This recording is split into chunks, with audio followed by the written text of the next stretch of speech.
غزوہ بدر کیا ہے؟ کلیجہ کانپ جاتا ہے غزوہ بدر کی تصویر پڑھتے ہوئے کہ اس زمین کی پیٹھ نے کبھی وہ منظر نہیں دیکھا، اس آسمان نے کبھی وہ منظر نہیں دیکھا۔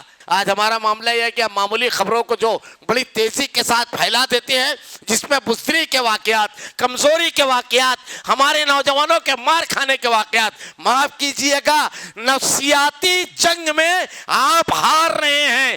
اس مرحلے میں آپ کو یہ واقعات نہیں، آپ کا تعلق تو اس قوم سے ہے جس نے موت کی آنکھوں میں آنکھیں ڈال کر گفتگو کیا ہے۔ آپ اس ماں کے بیٹے ہیں جس نے ابو جہل وقت کے فرعون کی آنکھوں میں آنکھیں ڈال کر کہا تھا بڑی چھوٹی چیز تو نے عقیدے کے مقابل مانگ لی۔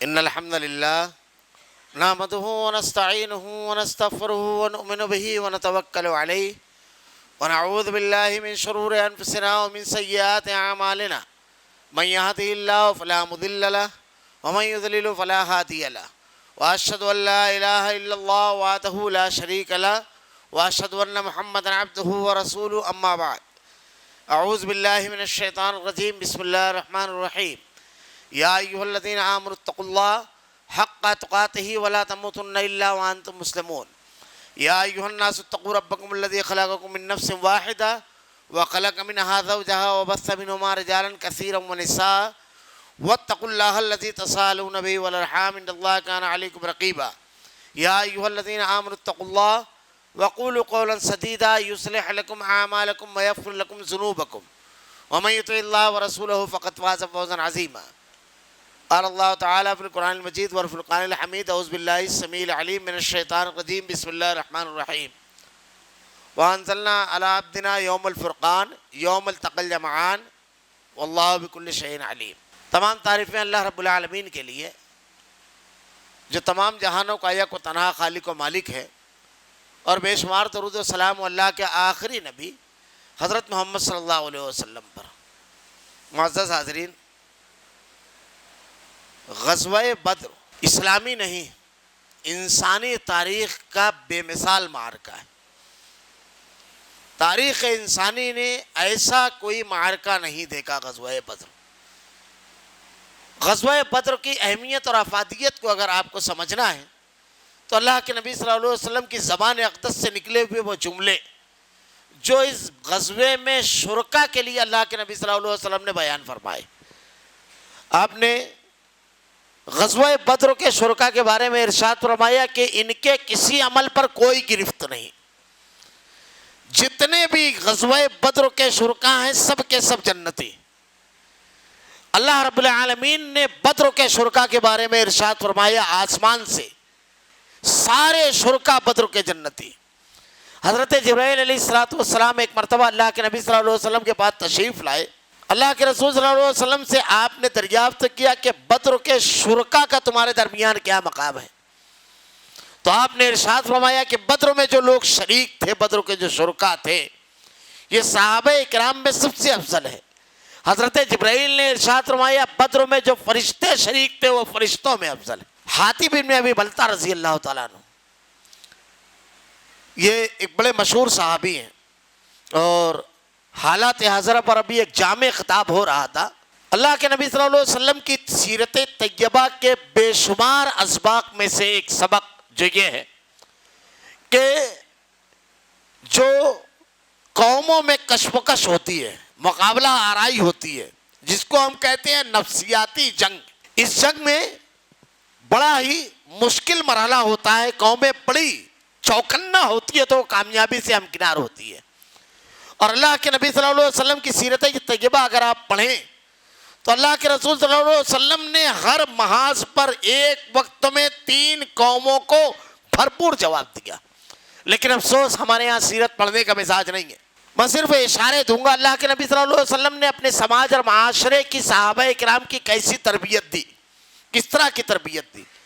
ایک قائد، ایک رہبر، ایک رہنما کو کن جذبوں کو پروان چڑھانا چاہیے اور کن جذبوں کو کمزور کرنا چاہیے۔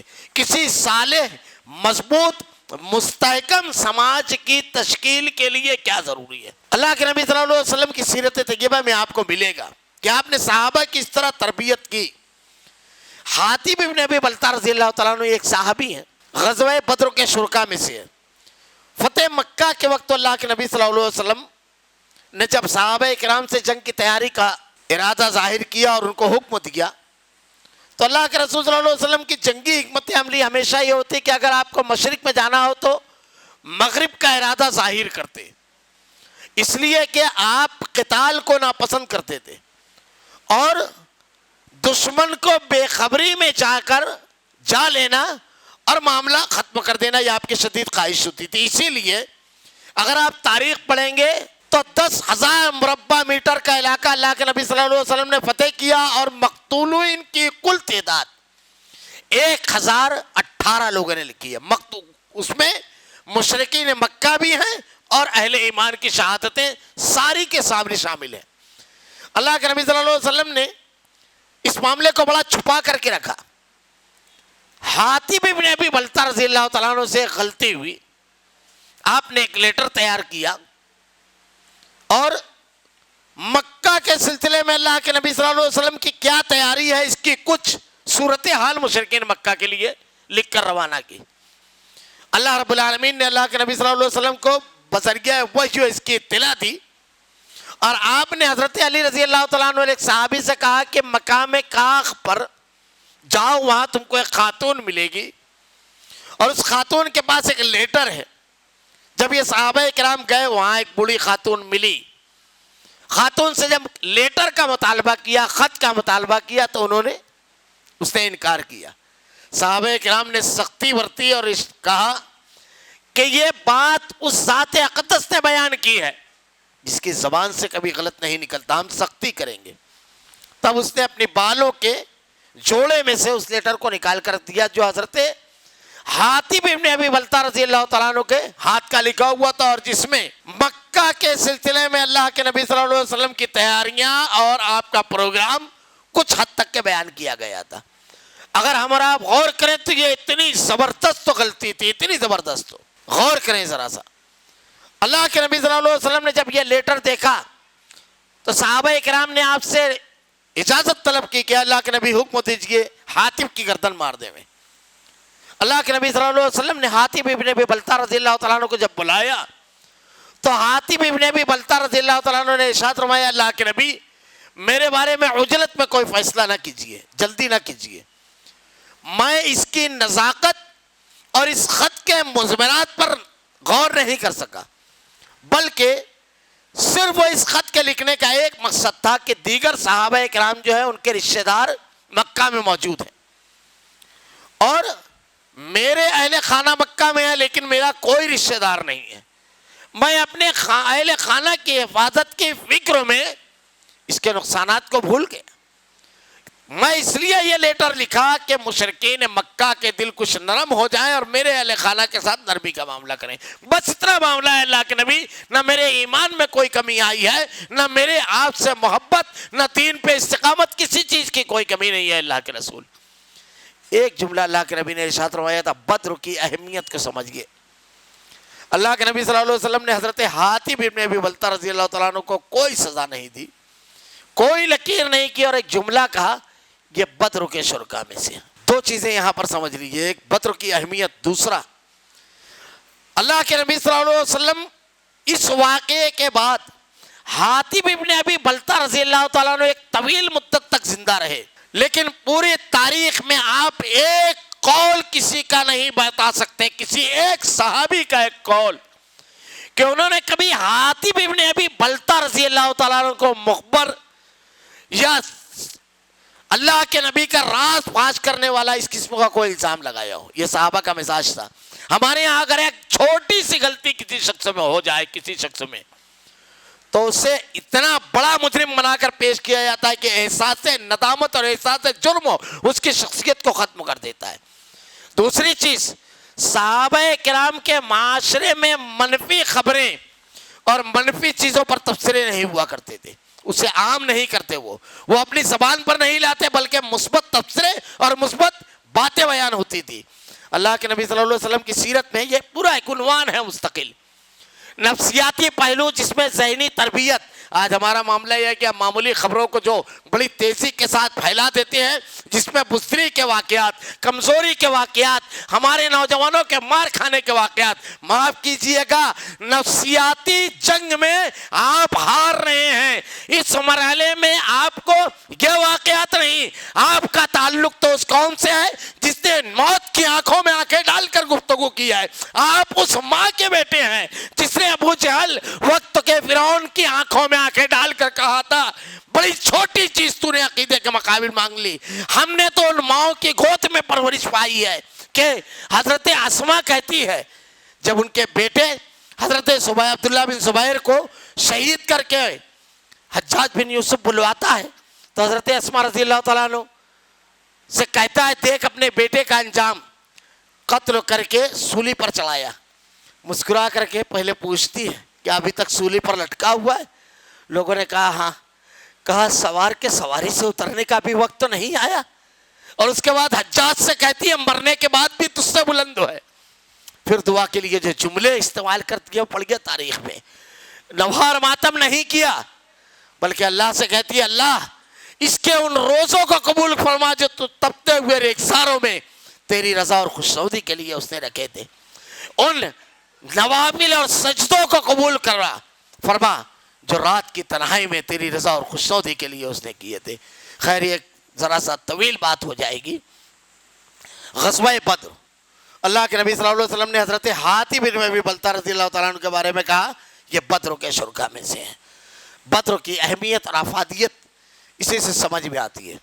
غزوہ بدر کیا ہے، کیوں یہ بیان کیا گیا کہ اللہ نے اس کے سارے شرکاء کو جنتی قرار دیا گیا۔ حضرت حکیم بن حزام یہ صحابی ہے، بدر میں جتنے لوگوں نے حوض سے پانی پیا تھا سارے قتل کیے گئے، یہی ایک صرف بچے، اور بعد میں یہ ایمان لائے اور بڑے زبردست مومن تھے۔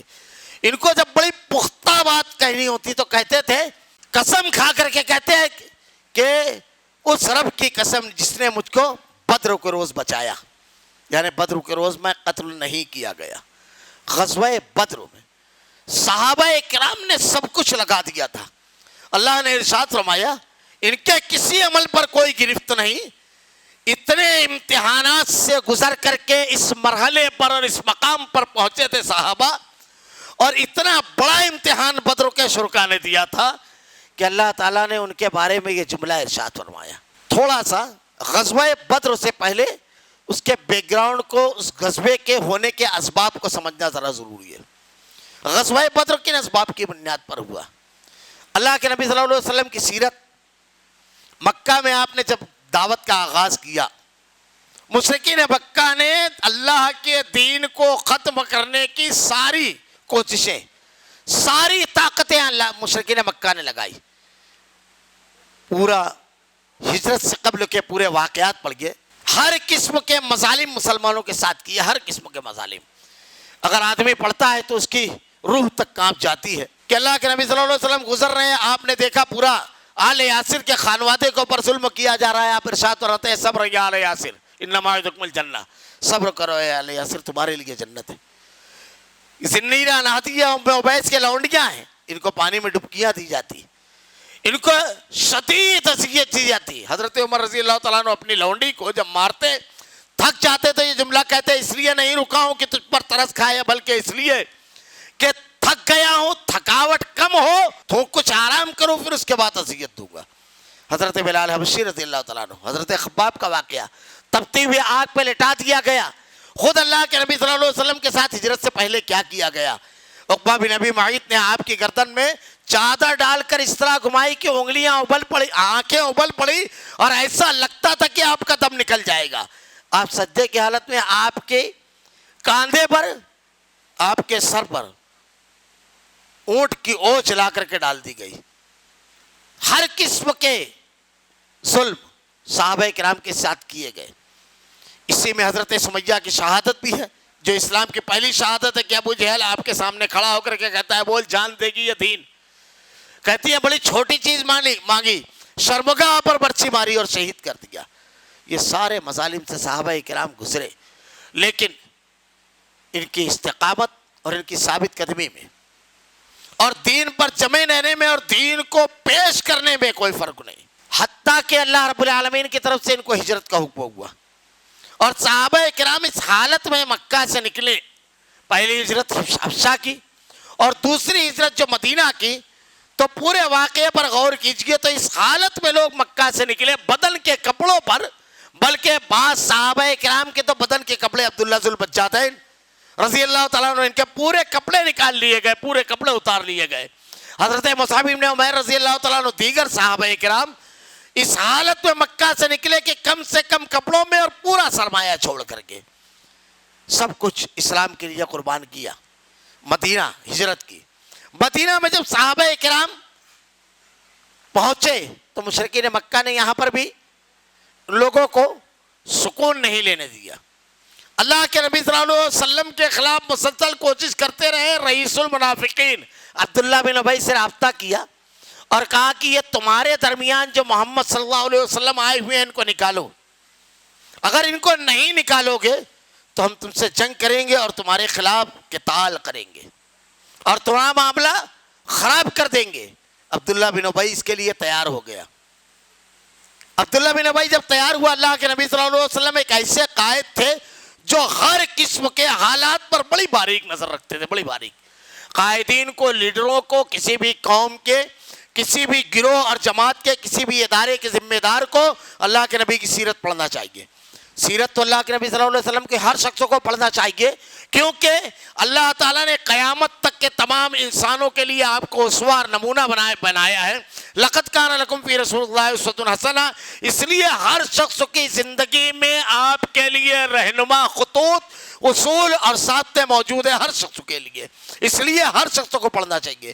اللہ کے نبی صلی اللہ علیہ وسلم ایسے قائد، ایسے رہبر اور ایسے رہنما تھے کہ انتہائی باریک نظر آپ کی حالات کے اوپر تھی، بڑی باریک نظر. ہر قسم کے حالات آپ ان کا گہرا، ہر قسم کے حالات کا مشاہدہ اور اس کے مطابق اقدامات. اللہ کے نبی صلی اللہ علیہ وسلم کو اس کی خبر لگی. اللہ کے نبی صلی اللہ علیہ وسلم نے بلا کر کے اس انداز میں عبداللہ بن ابی کو سمجھایا کہ ان لوگوں نے جنگ کا ارادہ ترک کر دیا. اللہ کے رسول صلی اللہ علیہ وسلم نے جب دیکھا کہ مشرکین مکہ کے اقدامات رک نہیں رہے ہیں، مسلسل جاری ہیں، صحابہ کرام کی مالی اعتبار سے تمام کے تمام مال سے محروم کرنے پر مجبور کیا ہجرت کرنے پر. جب مدینہ گئے تو یہاں نہ جان محفوظ نہ مال محفوظ. بڑا مشہور واقعہ ہے.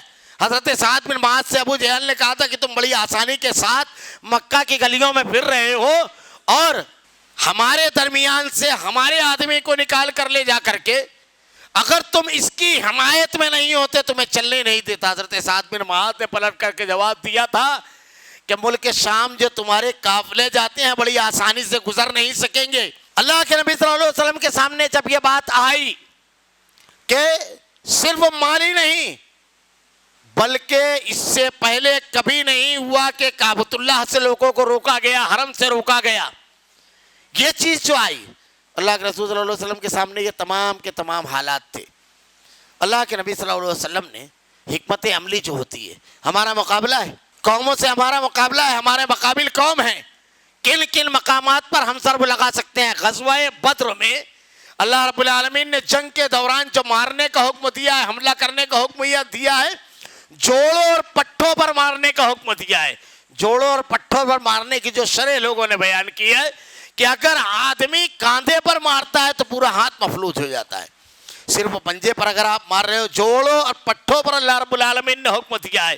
ایسے ہی مقابلے کے مرحلے پر جوڑوں پر مارا جاتا ہے. آپ کی ضرب کمر کو توڑ دینا چاہیے. اور ہمارے مقابل تو انتہائی مادہ پرست قوم ہے. اگر ہم صحیح حکمت عملی اختیار کریں، انتہائی مادہ پرست قوم جو پیسے کے لیے اپنے خون کی نہیں ہوتی ہے، اتنی مادہ پرست قوم ہے. لیکن شرط یہ ہے کہ ہماری حکمت عملی ہو. اللہ کے نبی صلی اللہ علیہ وسلم نے دیکھا کہ یہ مشرکین مکہ صحابہ کے اور نبی کے اسی مال سے اسلام کو اور مسلمانوں کو ختم کرنے کی کوشش کر رہے ہیں. آپ نے ارادہ فرمایا میں کچھ اختصار سے کام لوں گا، اس لیے کہ محدود وقت میں پورے ہر پہلو سے مفصل گفتگو کرنا ممکن نہیں ہے. اللہ کے رسول صلی اللہ علیہ وسلم نے غور کرنے کے بعد تمام پہلوؤں پر اس مقام پر ضرب لگائی جائے. اللہ کے نبی صلی اللہ علیہ وسلم کو اطلاع ملی کہ صحابہ کرام کے مال، باقاعدہ محققین نے لکھا ہے کہ غزوہ بدر سے پہلے ابو سفیان جو قافلہ لے کر کے ملک شام گیا، اس میں جو مال لگا ہوا تھا بڑی تعداد میں وہ مال ان لوگوں کا تھا جو مکہ سے اپنا گھر بار، کاروبار، تجارت وغیرہ سب چھوڑ کر آئے تھے. وہ مال لے کر کے، اور مشرکین مکہ کا بھی مال تھا، اور اس کی کل تعداد اس مال کی جو بیان کی گئی ہے یعنی 63.5 کلو سونا کے آس پاس اس میں مال تھا. جب وہ سفیان تجارت کی غرض سے یہ مال لے کر ملک شام کی طرف نکلا تو اللہ کے نبی صلی اللہ علیہ وسلم کو اس کی خبر ہو گئی.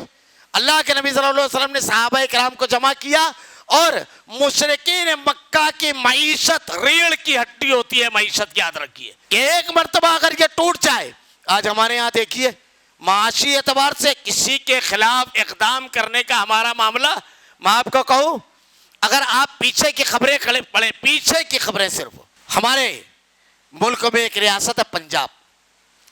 پنجاب میں ایک کمپنی نے صرف اتنا کیا کہ اپنے پروڈکٹ پر پنجابی نام، جو پنجابی زبان ہے، پنجابی زبان نہیں لکھی، انہوں نے اس پروڈکٹ کا اعلان کیا کہ اس پروڈکٹ کا بائیکاٹ کیا جائے. ایک دن بعد کمپنی کو وہ تمام کے تمام جو اس کا پروڈکٹ تھا جس پر پنجابی زبان نہیں تھی، اس کو واپس مارکیٹ سے منگا کر کے نیا پروڈکٹ مارکیٹ میں ڈال کر کے معافی ایک روز میں. آج چھوٹی چھوٹی باتوں پر غور کیجئے، چھوٹی چھوٹی. آج دیکھیے پروڈکٹ ان زبانوں پہ اس پروڈکٹ پہ نام رہتا ہے جن زبانوں کو ریاست کے باہر نہیں جانتے، اور ایسی زبان کہ آزادی کے وقت یہ جملہ تھا اردو یا ہندی ہندوستان کی قومی زبان ہوگی، وہ زبان. لیکن ہمارا معاملہ، آپ اثر انداز ہو سکتے ہیں، آپ اپنی قوت کو پہچانیے، اپنی طاقت کو پہچانیے، کس انداز میں ہم کو اقدام کرنا ہے متحد ہو کر کے. یہ مادہ پرست قوم ہے، لمحوں میں آپ کے سامنے جھکے گی، معمولی چیز نہیں ہے. اللہ کے نبی صلی اللہ علیہ وسلم نے صحابہ کرام کو جمع کیا، مشورہ کیا، اور آپ کو جب یہ خبر لگی تو آپ نے باقاعدہ پورا نیٹ ورک بنایا، اور ایک ایک پل کی خبر آپ لے رہے تھے کہ کیسے ابو سفیان اپنے قافلے کو لے کر کے، تجارتی قافلے کو لے کر کے لوٹ رہا ہے، کیونکہ آپ کو اس کو راستے میں روکنا تھا. ابو سفیان کا جو معاملہ تھا یہ کم ذہین آدمی نہیں تھے. اللہ کے نبی صلی اللہ علیہ وسلم کا جن لوگوں سے مقابلہ تھا یہ ہمارے مقابل قوموں کی طرح نہیں ہے، ہمارے مقابل قوموں کی طرف نہیں ہے، بلکہ انتہائی ذہین لوگوں سے سابقہ تھا. مشرکین مکہ کی ذہانت اور اللہ کے نبی صلی اللہ علیہ وسلم کے صحابہ کرام کی ذہانت اگر آپ پڑھیں کہ کتنی گہرائی سے وہ حالات کا جائزہ لیتے تھے. ابو سفیان کو اس کی خبر لگ گئی، وہ بھی جانتے تھے کہ محمد صلی اللہ علیہ وسلم ان کے ساتھی قافلے کو روکیں گے، وہ بھی بہت چوکنا تھے، اور اللہ کے رسول صلی اللہ علیہ وسلم بھی انتہائی چوکنا. ابو سفیان نے کچھ لوگوں کو آگے بھیجا تاکہ راستہ صاف ہے، اس کی خبر ہونا چاہیے. ابو سفیان خود بھی گھوڑے پر سوار ہو کر کے، ایک واقعہ ملتا ہے کہ حالات کا جائزہ لینے کے لیے جب آگے گئے تو واقعہ یہ ہے کہ ایک مقام پر ایک شخص سے پوچھا کوئی نئی چیز نظر آئی. اللہ کے نبی صلی اللہ علیہ وسلم نے جن دو لوگوں کو بھیجا تھا حالات کا جائزہ لینے کے لیے، جب وہ لوگ گئے تو ان لوگوں نے دو لڑکیوں کو آپس میں بحث کرتے ہوئے، جھگڑا کرتے ہوئے دیکھا. قرض کے سلسلے میں ان کی بحث تکرار کو دور کیا اور وہاں سے اونٹوں کو بٹھایا، پانی پلایا اور فوراً روانہ ہو گئے خبر لے کر کے قافلے کی. کیونکہ وہ لڑکیاں آپس میں گفتگو کر رہی تھی کہ 2 روز بعد یہاں قافلہ آنے والا ہے اور میرے اوپر جو قرض ہے تیرا، میں اس قافلے کا کام کر کے تیرا قرض اتار دوں گی. اس طریقے سے ان کو قافلے کی خبر لگ گئی. یہ صحابہ تیزی سے نکلے. ابو سفیان جب وہاں پر پہنچا اور اس نے صرف اتنا سوال کیا، بھلا بتائیے یہاں کوئی نئی چیز ہوئی تھی؟ لوگوں نے کہا ہاں، 2 لوگوں نے یہاں پر اپنے اونٹ کو بٹھایا، پانی پلایا اور اس کے بعد روانہ ہو گئے. ابو سفیان فوراً گھوڑے سے اترے. یہ اس وقت تک ایمان نہیں لائے تھے. فوراً گھوڑے سے اترے اور ان کے ہاتھ میں ایک لکڑی تھی، اس لکڑی سے اونٹ کی مینگنی توڑی. مینگنی توڑنے کے بعد جھٹکے سے کھڑے ہو گئے اور کہتے ہیں فوراً چلو واپس، اس لیے کہ یہ جو مینگنی ہے یہ مدینہ کے اونٹ کی ہے. مدینہ کے لوگ جب اپنے اونٹوں کو چارہ کھلاتے ہیں تو اس میں کھجور کی گٹھلی کوٹ کر کے کھلاتے ہیں. یہ نکل گئی. میں یہ بتانا چاہ رہا ہوں اللہ کے نبی کا سابقہ ایک ایسی قوم سے تھا, اتنی ذہین قوم سے, جو اونٹ کی مینگنی دیکھ کر کے سوار کا پتہ دیتی تھی. اتنی ذہین قوم سے تھا. اللہ کے نبی صلی اللہ علیہ وسلم کے ارادے کے بارے میں ابو سفیان کو خبر ہو گئی. انہوں نے فوراً راستہ تبدیل کیا, اور جب راستہ تبدیل کیا تو قافلہ بچ نکلا. اللہ کے نبی صلی اللہ علیہ وسلم کا قافلہ روکنے کا ارادہ تھا.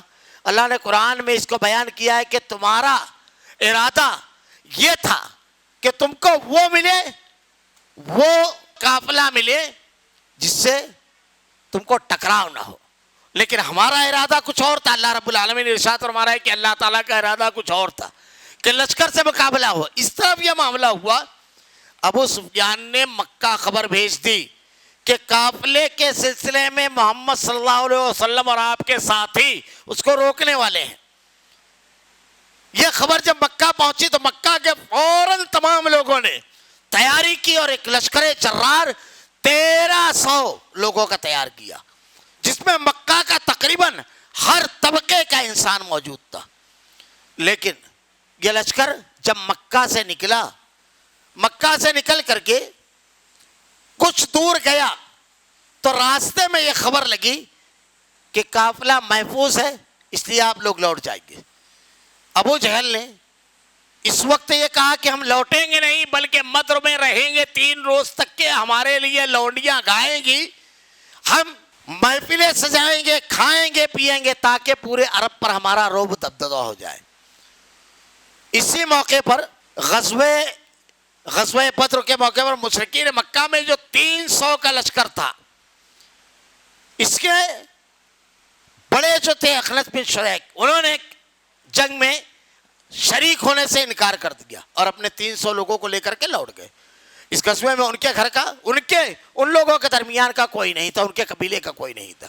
1000 کا لشکر جرار غزوہ بدر میں جب یہ پہنچے بدر کے مقام پر, اللہ کے نبی صلی اللہ علیہ وسلم صحابہ کرام کو لے کر نکلے, سارے لوگوں کے ساتھ لے کر نکلے تھے. ارادہ یہ تھا کہ قافلے کو روکا جائے, اور یہی آپ نے کیا تھا, اور بڑی اجلت میں تیاری کر کے آپ مدینہ سے نکلے تھے. اور مدینہ میں جب آپ گئے ہجرت کر کے تو انصار سے آپ کا ایک معاہدہ تھا کہ مدینہ کے اندر اگر کوئی معاملہ ہوگا تو انصار ساتھ رہیں گے, لیکن اگر مدینہ کے باہر نکل کر اگر جنگ کرنی ہو تو انصار اس کے پابند نہیں ہیں. اللہ کے نبی صلی اللہ علیہ وسلم جب نکلے تو آپ کے ساتھ 84, بعض لوگوں نے 83 اور بعض لوگوں نے 86 مہاجرین کہا ہے, باقی سب کے سب انصار تھے. راستے میں آپ کو خبر لگی کہ قافلہ بچ کر نکل گیا, اب مقابلہ لشکر سے ہے. اللہ کے نبی صلی اللہ علیہ وسلم کے سامنے 2-3 صورتحال تھی. ایک یہ تھی کہ آپ لوٹ جائیں. آپ کے لوٹ جانے کا مطلب یہ تھا کہ صحابہ کرام اور اللہ کے نبی صلی اللہ علیہ وسلم کے خلاف اب جو چاہے جو قدم اٹھائے, آپ کی ساکھ بے طرح متاثر ہو جاتی. اور آپ کی ساکھ جب متاثر ہوتی صحابہ کرام کی اور اللہ کے نبی کی, آپ کی حیثیت, تو اسلام کی دعوت میں ہر رکاوٹ کھڑی کی جاتی. یہ بڑی اہم چیز ہے. مسلمانوں کی ساکھ متاثر نہیں ہونا چاہیے, وہ کھلونا نہیں ہونا چاہیے کہ اسے جو چاہے جس طرح استعمال کرے اور اس کے بعد نکل جائے. ہمارے پاس منصوبہ بندی ہونا چاہیے. ایک بات میں اکثر کہا کرتا ہوں, آج کے دور میں بہت زیادہ ضروری چیز اللہ کے نبی کی سیرت میں یہ نظر آئے گی. ایجنڈا, ہمیں کیا کرنا ہے, کس قسم کے اقدامات کرنے ہیں, ہم اپنا ایجنڈا خود طے کریں گے. ہمارا ایجنڈا سامنے والی مقابل قومیں نہیں طے کرے گی. لیکن افسوس آج کے حالات میں ہمیں کیا کرنا ہے مسلمان کو یہ طے کرتا ہے ہمارا مخالف. ایک ایجنڈا وہ طے کرتا ہے, اب اس پر کیا قدم اٹھانا ہے یہ ہم اٹھانا شروع کر دیتے ہیں. افسوسناک بات ہے. ہمیں اپنا ایجنڈا طے کرنا ہے کہ ہمیں کس مرحلے میں کیا قدم اٹھانا ہے یہ ہمیں طے کرنا ہے. اللہ کے نبی صلی اللہ علیہ وسلم کی سیرت میں یہ چیز نظر آئے گی آپ کو. آپ اپنے مقابل کے اٹھائے ہوئے اقدامات کے رد عمل میں اقدامات کر کے آپ آگے نہیں بڑھتے, بلکہ آپ کے اپنے خود اقدامات ہوا کرتے تھے. اللہ کے نبی صلی اللہ علیہ وسلم کو جب خبر لگی تو اللہ کے رسول صلی اللہ علیہ وسلم نے صحابہ کرام کو یہیں سے غور کرتے جائے گی آپ سیرت میں. اللہ کے نبی صلی اللہ علیہ وسلم نے سب لوگوں کو جمع کیا, بالکل حالات بدل گئے. نکلے تھے، ارادہ تھا قافلے سے مقابلے کا سامنا کا، لیکن اب یہ معلوم ہو گیا کہ قافلے سے نہیں بلکہ ایک لشکر جرار سے مقابلہ ہے۔ تمام لوگ جو آپ کے ساتھ تھے سب کو اعتماد میں لینا انتہائی ضروری تھا۔ یہ پہلی چیز، اگر قائد کوئی قدم اٹھا رہا ہے تو اپنے جتنے ماتحتین ہیں ان کے ذہنی اعتبار سے ان کو تیار کر کے اور ان کے تمام لوگوں کو اعتماد میں لے کر کے قدم اٹھائے۔ اللہ کے نبی صلی اللہ علیہ وسلم نے اکیلے فیصلہ نہیں کیا، قرآن نے کہا وَشَاوِرْهُمْ فِي الْأَمْرِ فَإِذَا عَزَمْتَ فَتَوَكَّلْ عَلَى اللَّهِ۔ تمام لوگوں کو آپ نے جمع کیا اور صورتحال سامنے رکھی کہ خبر یہ ہے اب ہمارا معاملہ یہ ہے کہ قافلہ نہیں بلکہ لشکر سے مقابلہ ہوگا۔ ابو بکر صدیق رضی اللہ تعالیٰ عنہ، جن کے بارے میں جن کی ذہانت، جن کی فقاہت، جن کی بہادری بے مثال تھی صحابہ میں۔ حضرت علی رضی اللہ تعالیٰ عنہ سے کسی نے ایک مرتبہ سوال کیا حضرت علی رضی اللہ تعالیٰ عنہ سے، حضرت علی رضی اللہ تعالیٰ عنہ نے لوگوں سے پوچھا تمہارے معلومات میں تمہارے نزدیک سب سے زیادہ بہادر کون ہے؟ تو لوگوں نے مختلف نام لیے، آپ نے کہا نا ابو بکر صدیق رضی اللہ تعالیٰ عنہ سب سے بہادر۔ اللہ کے نبی صلی اللہ علیہ وسلم غزوہ بدر میں جب آپ ایک مقام پر تھے تو آپ کا پہرا دینے کا کام حضرت ابو بکر صدیق رضی اللہ تعالیٰ عنہ کر رہے تھے۔ ہجرت کے رات جب تلواریں لے کر آپ کے دہلیز پر 50 مشرکین مکہ بیٹھے تھے تو اللہ کے نبی کے ساتھ جانے والی ذات اقدس حضرت ابو بکر صدیق رضی اللہ تعالیٰ عنہ کی تھی، سب سے بہادر تھے۔ حضرت ابو بکر صدیق رضی اللہ تعالیٰ عنہ سب سے پہلے کھڑے ہوئے اور آپ نے ارشاد فرمایا، لمبی تقریر کی کہ اللہ کے نبی آپ کو جو قدم اٹھانا ہے بلا جھجک اٹھائیے، ہم نے آپ کے ہاتھوں پر بیعت جان و مال تمام قسم کی چیزوں کی قربانی کے ساتھ کیا۔ اس کے بعد حضرت عمر رضی اللہ تعالیٰ عنہ، پھر اس کے بعد حضرت مقداد بن اسود کھڑے ہوئے اور انہوں نے بھی کہا کہ اللہ کے رسول ہمارا معاملہ یہ نہیں ہوگا جیسے حضرت موسیٰ علیہ السلام کا معاملہ رہا کہ موسیٰ علیہ السلام کی قوم نے کہا اذهب انت وربک فقاتلا انا هنا قاعدون، موسیٰ اور اس کا رب جا کر کے لڑے، ہمارا معاملہ یہ نہیں ہوگا۔ میں یہاں پر صرف ایک جملے کے طور پر اکثر کہا کرتا ہوں، اس لیے یہاں پر کہوں، بنی اسرائیل کے واقعات بڑی تفصیل کے ساتھ پڑھ جائیں گے، ہمارے اور ان کے معاملات میں بڑی مماثلت ہے، اس لیے کہ حضرت موسیٰ علیہ السلام کی جو قوم تھی وہ 20% تھی اور بگڑی ہوئی، ہم بھی 20% اور بگڑے ہوئے۔ کتنے بگڑے ہوئے؟ گائے بنائی اس کی پوجا کرنے لگے۔ ہمارے یہاں بھی اعلان کر دیجئے کہ فلاں علاقے کا کنویں کا پانی میٹھا ہو گیا ہے، فلاں علاقے کا وہاں شفا ہے، ساری قوم بکٹٹ بھاگے گی۔ عقیدے نام کی کوئی چیز نہیں ذرا سا، اور بدعقیدگی کا جہاں تک معاملہ ہمارے یہاں عقیدے پر جتنی محنت کرنے والا ہے توحید پر مسلمانوں میں، زندگی کا کوئی شعبہ آپ نہیں بتا سکتے جہاں عقیدے کی خرابی اور خامی نظر نہیں آئے گی مسلمانوں میں۔ غزوہ بدر کے اسباق میں سے ایک بنیادی سبق اللہ پر توکل اور عقیدہ توحید ہے، میں انشاءاللہ اس کو اس کے مقام پر بیان کروں گا۔ خیر، ہمارے یہاں میں اشارہ کروں، ہر جگہ بدعقیدگی نظر آئے گی، گفتگو میں، بات چیت میں، چلتا ہوا ایک مسلمان اس لیے کھڑا ہو جاتا ہے کہ بلی نے راستہ کاٹ دیا۔ یہ قوم جو سنگلاخ چٹانوں اور ٹھانٹے مارتے درجہ جس کا راستہ نہیں روک سکے، کتے اور بلی اس قوم کو کھڑا کرنے ہیں۔ شادی بیاہ کا موقع ہے تو آدمی کیلنڈر اتار کر دیکھتا ہے اقرب تو نہیں ہے، اگر اس میں شادی کریں گے تو شاید بگڑ جائے، بے شمار چیزیں نظر آئے گی۔ لوگ اپنے مشکل کشا اور حاجت روا مناظر اور مزاروں میں رکھتے ہیں، لیکن یہ قوم اتنی ترقی یافتہ ہے کہ انگوٹھی میں رکھتی ہے۔ یہ انگوٹھی جو ہے اس کا پتھر بڑا لکی ہے، یہ اپنے معبودوں کو اس میں رکھتی ہے۔ شادی کی بارات نکلنے لگے تو ٹرک کے نیچے، بس کے نیچے انڈا رکھ رہے ہیں، یہ جان چلی جائے گی تو بچ جائے گی، بچانے والی ذات کس کی ہے؟ مارنے والی۔ یہ عقیدے کی چیزیں۔ عقیدہ انسانی زندگی میں ہر پل ہر لمحہ بولتا ہے۔ ہم کلمے کا مطلب کیا سمجھتے ہیں؟ ایک آدمی جو پڑھتا ہے لا الہ الا اللہ محمد رسول اللہ، یہ معمولی چیز نہیں ہے۔ کلمے کا پہلا لفظ ہے لا، نہیں الا اللہ، سوائے اللہ کے، یہ پوری زندگی چلتا ہے۔ ایک آدمی کا بیٹا بیمار ہے، لا، نہیں ہے کوئی بچانے والا الا اللہ، سوائے اللہ کے۔ ایک آدمی کا اولاد نہیں ہے، لا، نہیں ہے کوئی دینے والا الا اللہ، سوائے اللہ کے۔ ایک آدمی کی روزی تنگ ہے، لا کوئی نہیں دینے والا ہے الا اللہ، وہ مولوی کے پاس نہیں جائے گا کہ کسی نے باندھ دیا، کل مٹی کو ہاتھ لگاتا تھا سونا اور کل آج سونے کو ہاتھ لگاتا ہوں تو مٹی، نہ، یہ پوری زندگی چلتا ہے. لا، ہر مرحلے میں آدمی کہتا ہے، مارنے والا موت کو مقابل دیکھتا ہے انتہائی اطمینان، لا نہیں ہے الا اللہ، موت کا خوف نہیں ہے اس کے اندر. یہ ہر پوری زندگی توحید کے اثرات سے ایک سیکنڈ کے لیے بھی، یہ معمولی چیز. ہمارے یہاں بھی کبھی کبھی اگر علماء کرام یہ دو عناوین پر کہتے ہیں توحید اور اتباع سنت پر، تو کسی کسی کی پیشانی پر بل آتا ہے کہ حضرت والا کو یہی ایک عنوان ہے. میں کہتا ہوں اس کے علاوہ کیا عنوان ہے کہ ایک آدمی کو رب کا شعور اور بندگی کا شعور مل جائے. یہ توحید ہے جو رب کی شناخت اور بندگی کا شعور دیتی ہے. بندوں کو صرف موحد پہچانتا ہے، مخلوق کو مخلوق کا مقام اور خالق کو خالق کا مقام. اپنی جیسی مخلوق کے سامنے اگر کوئی نہیں جھکتا تو یہ صرف اور صرف موحد ہے. خیر، اللہ کے رسول صلی اللہ علیہ وسلم نے صحابہ کرام سے مشورہ کیا، لوگوں نے رائے تھی. حضرت موسیٰ علیہ السلام والی مثال میں دے رہا تھا، تو حضرت موسیٰ علیہ السلام کی قوم کا اس لیے مطالعہ کیجئے کہ وہ بگڑے ہوئے تھے. ان کے مقابل 80% ظالم. کیسے؟ بچوں کو زندہ در غور کرنے والے. ہمارے یہاں بھی 80% بے گناہ جیل کی سلاخوں میں ڈال دینے والے، قانون کے نام پر بے گھر کرنے والے، ہمیشہ ذہنی اور جسمانی اذیت سے دوچار رکھنے والے، معاشی طور سے عدم استحکام کا شکار کرنے والے ہمارے مقابل بھی ہیں.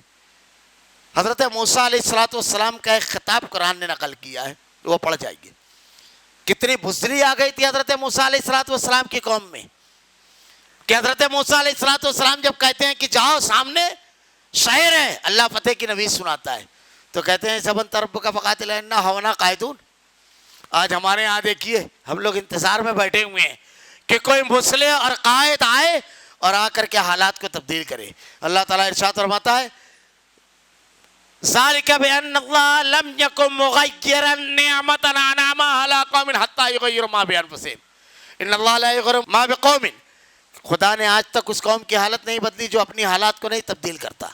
ہم بھی کسی معجزے کے انتظار میں ہیں، بالکل بنی اسرائیل کی طرح. اللہ تعالیٰ ہمیں قیادت جب اس نے دیا پوری دنیا کی تو اللہ تعالیٰ اپنی نعمتیں نہیں چھینتا، کچھ وجوہات ہوتی ہیں جو نعمتیں چھین جاتی ہے. خیر، حضرت موسیٰ علیہ السلام کی صرف ایک خطاب جو قرآن نے نقل کیا ہے، پورے ضابطے اس میں. وَإِذْ قَالَ مُوسَىٰ لِقَوْمِهِ اسْتَعِينُوا بِاللَّهِ وَاصْبِرُوا إِنَّ الْأَرْضَ لِلَّهِ يُورِثُهَا مَن يَشَاءُ وَالْعَاقِبَةُ لِلْمُتَّقِينَ. اپنی قوم کو سمجھاتے ہوئے کہتے ہیں وَإِذْ قَالَ مُوسَىٰ لِقَوْمِهِ اسْتَعِينُوا بِاللَّهِ. اس سے اگر نکلنا چاہتے اس مشکل سے تو اس کا حل کیا ہے؟ 3 جملے میں کہا ہے قرآن نے. موسیٰ لِقَوْمِهِ اسْتَعِينُوا بِاللَّهِ، پہلے اللہ کی طرف رجوع کرو. اللہ کی طرف رجوع ہونے کے بڑے وسیع مفہوم ہے. توحید درست ہونا چاہیے، اللہ کے احکامات پر پابندی کے ساتھ عمل، اور یہ عقیدہ کہ ہر قسم کے حالات اللہ رب العالمین کی جانب سے، ایک پتہ بھی اللہ کی مشیت کے بغیر حل نہیں کر سکتا. استعینوا باللہ واصبروا، اور اس کے بعد اس کے اوپر جم جاؤ. صبر کا معنی یہ ہے کہ نیکی کرنا، طبیعت کو مار کر، ہر قسم کی چیزوں کو مار کر کے تمام چیزوں سے مقابلہ کرتے ہوئے نیکی کرنا، اور نیکی میں جو رکاوٹ ہے اس کو دور کرنے کے ساتھ ساتھ جب ہم نیکی کرتے ہیں، جب کوئی اچھا کام کرتے ہیں تو اس پر جو اذیت اور مخالفت ہوتی ہے اس پر شکوہ نہیں کرنا اور نیکی پر جمع رہنا، یہ پورا صبر کا معنی ہے. اس کے بعد حضرت موسیٰ علیہ السلام سے کہا، حضرت موسیٰ علیہ السلام کہتے ہیں کہ اللہ تعالیٰ تم کو اس زمین کا وارث بنائے گا. تو بڑے زبردست مماثلت ہے. واقعہ بنی اسرائیل کو، اس کے بگاڑ کو پڑھیے تفصیل کے ساتھ. تو حضرت مقداد کہتے ہیں کہ اللہ کے نبی، ہم موسیٰ کی قوم کی طرح نہیں کہیں گے آپ سے کہ آپ پر جا کر کے موسیٰ آپ کا رب جنگ کرے، ہم فتح ہو جائے گی تو آگے آئیں گے، بلکہ ہم آپ کے ساتھ برق غمبات تک چلیں گے. اللہ کے نبی صلی اللہ علیہ وسلم پھر سوال کرتے ہیں، اللہ کے رسول صلی اللہ علیہ وسلم پھر سوال کرتے ہیں. صحابہ کرام دیکھیے کس قدر ذہین تھے. اور اللہ کے نبی صلی اللہ علیہ وسلم جب تک کہ پورا لشکر مہاجر اور انصار ذہنی اور ہر اعتبار سے ان حالات سے نبرد و آزما ہونے کے لیے تیار نہ ہو جائے، اس وقت تک کہ آپ رکے ہوئے آپ ان کو تیار کر رہے ہیں، یہ بڑی ضروری چیز ہے۔ جب آپ نے اس کے بعد سوال کیا تو انصار میں سے حضرت سعد بن معاذ کھڑے ہوتے ہیں اور کھڑے ہو کر کے کہتے ہیں کہ اللہ کے نبی صلی اللہ علیہ وسلم، آپ کا بار بار سوال کرنا یہ ظاہر کرتا ہے کہ آپ ہمارا اندیہ لینا چاہتے ہیں کہ انصار کا کیا رویہ ہے۔ اے اللہ کے رسول، میں آپ سے کہتا ہوں کہ ہم نے آپ کے ہاتھ پر اس چیز پر بیعت کی ہے، جان اور مال پر ہم نے اس بات پر بیعت کی تھی آپ کے ہاتھ پر کہ پورا جزیرۃ العرب ایک تلوار کے ایک رخ سے ہمارے اوپر حملہ کرے گا، ہمارے بچے غلام بنا لیے جائیں گے، ہماری عورتیں لونڈی بنا لی جائے گی، ہمارے جانور دوسروں کی چراگاہوں میں چریں گے، سب کچھ قربان کرنے کے جذبے سے آپ کے اوپر ہم نے بیعت کیا۔ اللہ کے نبی، جو مال آپ ہم سے لیں وہ ہم کو زیادہ محبوب ہے جو مال آپ چھوڑ دے ہوئے، اور اے اللہ کے رسول، ہم جنگ کے بیٹے ہیں، جواں مردی اور مردانگی کے ساتھ مقابلہ کرتے ہیں، کل میدان جنگ میں ہو سکتا ہے ہمارے وہ جوہر آپ کو دکھائی دیں میں جو آپ کی آنکھوں کو ٹھنڈا کر دیں میں۔ اللہ کے نبی صلی اللہ علیہ وسلم جیسے جیسے حضرت سعد بن معاذ کہتے جاتے ہیں، آپ کے چہرے کا رنگ تبدیل ہوتا جاتا ہے، اور یہ جو اللہ کے نبی صلی اللہ علیہ وسلم کہلوا رہے تھے، کسی کام کو کرنا ہے جذبوں کو انتہا پر ہونا چاہیے، کام انتہا پر پہنچتا ہے۔ اللہ کے نبی جذبوں کو پروان چڑھا رہے تھے۔ اللہ کے رسول صلی اللہ علیہ وسلم کی سیرت کا یہی معاملہ ہے۔ ہم لوگ دعوت کا کام کرتے ہیں، ایمان کی چنگاری ہر دل میں ہوتی ہے، سلیقے سے ہوا دے کر اس کو شعلہ جوالہ بنائیے، سلیقے سے۔ جواں مردی اور بہادری کی چنگاری ہر دل میں ہوتی ہے، سلیقے سے ہوا دیجئے، مسکراتے ہوئے ایک عام سا آدمی جان دے دیتا ہے، اس کو سلیقے سے ہوا دے کر کے شعلہ جوالہ بنایا جاتا ہے۔ تربیت میں یہی سکھایا کہ آپ کا بچہ بہت نافرمان ہے، بہت، 10 مرتبہ نہیں 50 مرتبہ آپ اس کو کوئی کام کہتے ہیں وہ نہیں سنتا ہے۔ اس کو اگر سدھارنا ہے تو کیا کیا جاتا ہے جانتے ہو؟ یہ سب سیرت کے اسباق ہیں۔ اللہ کے نبی کیا کر رہے تھے؟ تھوڑا سا آگے بڑھ گئے، ایک مشرک کا جملہ جو اس نے صحابہ کے چہرے اور آپ ان لوگوں کی باڈی لینگویج دیکھ کر کے جو اندازہ لگایا تھا میں بتاتا ہوں کہ اگر آپ کا بچہ بہت نافرمان ہے، 100 کام آپ کہتے ہیں، 90 کام میں وہ ناکہ دیتا ہے۔ اس کو سدھارنے کا طریقہ ہے، ایک کام اگر وہ آپ کا کر دیتا ہے، بس آپ ایک کام کیجئے، آپ اس کو یہ کہنا چھوڑ دیجئے بڑا نافرمان ہے، کوئی بات نہیں سنتا ہے، تو اس کے دماغ میں پختہ ہو رہا ہے، یہ چھوڑ دیجئے۔ ایک کام اگر وہ کہا تو بس اتنا کیجئے، 1 نمبر بیٹا ہے، زبان سے نکلا اور پورا ہو گیا۔ اس کے مثبت جذبات کو پش کرنا ہے، پش، پازیٹو تھنکنگ اس کی ابھارنا ہے۔ یہ پوری کے پوری موجود ہے پوری موجودہ سیرت میں۔ ہر شخص تعریف پسند ہوتا ہے، تبدیل ہوتا چلا جائے گا۔ ہم اس کی نگیٹو تصویر اس کو بتاتے ہیں، وہ اس تصویر میں رنگ بھر دیتا ہے کہ ہاں میری تصویر وہی ہے، اور یہی ہم اپنی قوم میں کر رہے ہیں۔ ہمارے یہاں کیا کیا جاتا ہے اپنی قوم کے بارے میں؟ مار کھا رہے ہیں، ایک نوجوان 20 کو دوڑا مار رہا ہے، یہ تصویریں آنا چاہیے، ہم ہی اس کو ڈالتے ہیں۔ ہماری تصویر کیسی ہے قوم کی؟ کس طرح کی تصویر ہے؟ ہمارے یہاں دیکھیے، ہم خود اپنی مسلمان ایسے، مسلمانوں کے معاشرے میں فلاں بھوکا مرا، مجھ کو پچھلے سال کا رمضان المبارک نہیں بھولتا ہے۔ ہمارے نوجوانوں کی وہ تصویریں معاشرے میں نہیں پیش کی گئی جو ہمارا حقیقی چہرہ ہے۔ ابھی ان سے مایوس نہیں ہونا، ایمان کی چنگاریاں موجود ہے۔ مجھ کو یاد ہے رمضان المبارک میں افطار سے 10 منٹ قبل سخت لاک ڈاؤن تھا، شور سن کر کے میں باہر آیا، اچھا خاصا میں نے دیکھا تو گلی کے سارے نوجوان تھے اور روٹی مانگ رہے تھے، مجھ کو بڑی حیرت لگی۔ بہرحال اسی وقت تو لوگوں کے یہاں پکتا ہے، میں نے روٹی دے دی، اور اس کے بعد میں نے نوجوان کو بلا کر کے پوچھا کیا معاملہ ہے، تو کہنے لگے کہ حافظ صاحب تراویح بات بتا دوں گا۔ تراویح کے بعد وہ آ کر بتانے لگا، لمبی بات بتانے لگا کہ ہم لوگ گزرنے والے مسافروں کے کھانے کا نظم کرتے ہیں۔ آج کل ایسا ہوا کہ روٹی پکانے والی بیمار ہو گئی تو ہم لوگوں نے آپس میں گھر میں جمع کیا، تو گلی کے لوگوں نے کہا ہم سے بھی لے لیا کرو، پھر اس کے بعد بازو کے گلی میں، پھر اس طرف کے لوگوں نے، تو ہمارا وہ بجٹ بالکل ختم ہو گیا۔ اب تازہ روٹیاں مل جاتی ہے، دال اور سبزی بنانا رہتی ہے تاکہ وہ جو پیدل مسافر جا رہے ہیں ان کو کھانا دیتے ہیں ہم لوگ. یہ میری قوم کا نوجوان تھا. افطار کے وقت جبکہ ساری توانائی ختم ہو چکی ہوتی ہے, اپنا کام کرنے میں آدمی کو مشکل لگتی ہے, دوسروں کے لیے بھیک مانگ رہا تھا دروازوں پر, اور اس قوم کو کھلا رہا تھا جہاں بیٹا باپ کی لاش چھوڑ کر بھاگ گیا, جہاں بھائی کو بہن دیکھنے کو تیار نہیں. کرونا جب آیا تو رشتے نہیں رہے. یہ اس قوم کے نوجوان, ہم نے یہ تصویر نہیں بتائی, مسلمان تھے جنہوں نے رشتے نبھائے. یہ عقیدہ تھا, یہ دین تھا, اور ایسی قربانی تھی. خیر, اللہ کے نبی صلی اللہ علیہ وسلم نے صحابہ کرام سے پوچھا, زبردست سعد بن معاذ نے یہ خطاب کیا تو ایک دوسرے جو بیان کیا جاتے ہیں تفصیلات, کہ حضرت سعد بن معاذ نے کہا تھا کہ اللہ کے نبی, اے اللہ کے رسول, آپ نکلیے, ہمیں ٹھانٹے مارتے ہوئے سمندر میں چھلانگ لگانے کے کہیے, ہم بلا جھجک کود جائیں گے اللہ کے نبی, ہم پلٹ کر سوال نہیں کریں گے اللہ کے رسول, آپ کو جو فیصلہ کرنا ہے بلا جھجک کیجیے. جب اللہ کے نبی صلی اللہ علیہ وسلم نے یہ منظر دیکھا صحابہ کرام کا, آپ کے ساتھ صرف دو گھوڑے تھے, اور اونٹ کا معاملہ ایسا تھا کہ ایک اونٹ پر 3 آدمی سوار ہوتے. خود اللہ کے نبی, حضرت علی اور حضرت مرثد بن نبی مرثد غنوی رضی اللہ تعالیٰ عنہ, یہ تینوں ایک اونٹ پر سوار ہوتے. آپ جب لے کر کے صحابہ کرام کو چلے, اب یہاں سے جو چل رہے تھے ان کا معاملہ بالکل الگ تھا. صحابہ کرام کو جب لے کر چلے اور غدر کے مقام پر جب پہنچے, تو بدر کے مقام پر پہنچنے پر آپ نے ایک جگہ پڑاؤ ڈالا.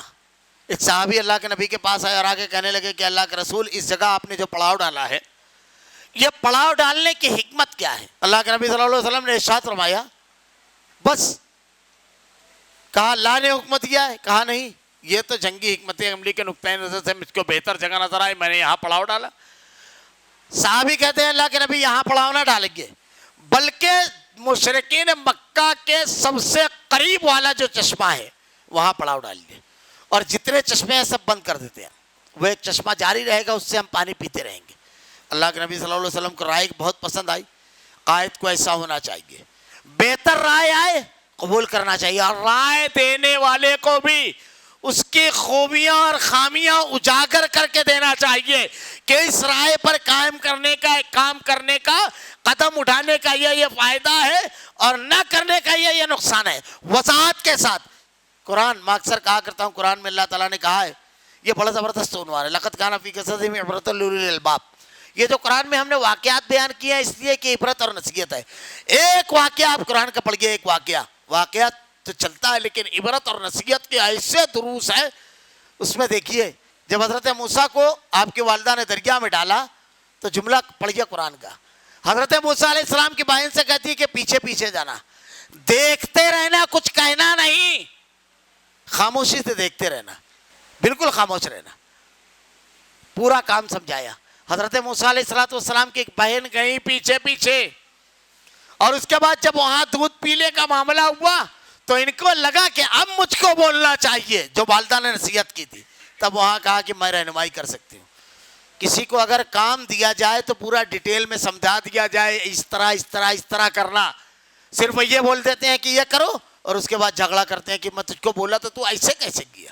پوری تفصیل, یہ قرآن دستور دے رہا ہے, یہ اصول دے رہا ہے قرآن, یہ ضابطہ دے رہا ہے, پوری تفصیلات بیان کیجیے.